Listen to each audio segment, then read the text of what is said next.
Hello, my name is LIO. I transferred to Nova High School last February or this past February. I've had a lot of problems like with schools and like showing up and like being able to be present in spaces and feeling like I'm welcomed. And I felt like that when I finally walked into Nova, I was being welcomed in a space where I could speak my truth as bluntly as I choose. And I feel like having the honor to be in front of y'all today is important as well, just because I know when I walk out that door, regardless of whose feelings I hurt, I know that I was standing for something that was right for me.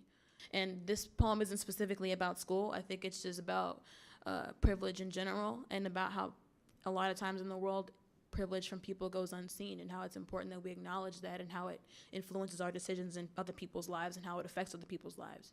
So this poem is called Transformation. When you find that your truth is too blunt for blunted tongues, you will begin to speak the language that you think best suits the deniably silent. You will find enough metaphors to wrap centuries around their bodies so they can remember all of the blood that's been shed to get here. From the boats that made the sea so salt-washed with rotten bodies, with paddles that wore away, and the toxicity of bleached water, the water they tell us to wade in.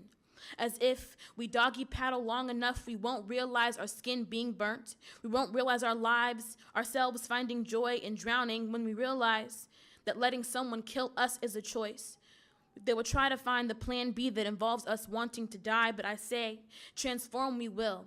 No longer into martyrs, but into space. Like the gravity past buildings and ceilings that cannot hold us, we will sing praise like we never needed a god or the cotton field or to swim in the first place because we don't need to tread light. We will watch them chew glass and toast to their bitter wine, hoping the tongues they laced in sugar will make the pain a little less harder to swallow. They will swallow our traumas and spit up make-believe of their own. Tell us that we have no idea what it feels like to know that they are raising monsters, a 21st century slave master, a two-decade-old misogynistic called two-decade-old misogynistic whiteness a young man, called one-decade-old racist whiteness just a boy, unknown. But we will transform above it all.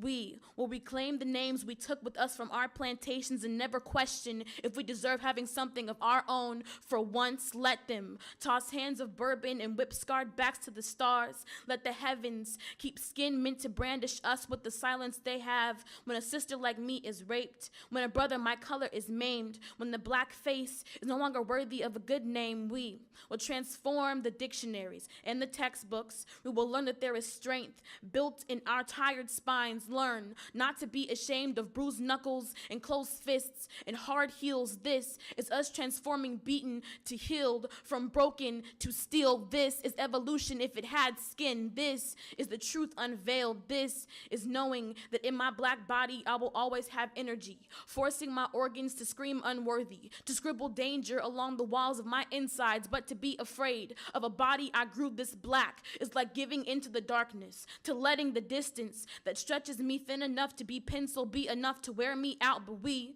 don't wear out, we transform their mouths into black power speech, their mouths into feminist megaphone, their mouths into a stage, their mouths into the siren of the revolution that has been repeatedly snoozed for centuries. Their mouths will foam with the poison they fed us for light years, and that will be the end of the silence. We have had enough of dying, and so we choose today to live, and that is the kind of truth that can sew a mouth shut. So when you find that someone is having a hard time swallowing your truth, let them choke.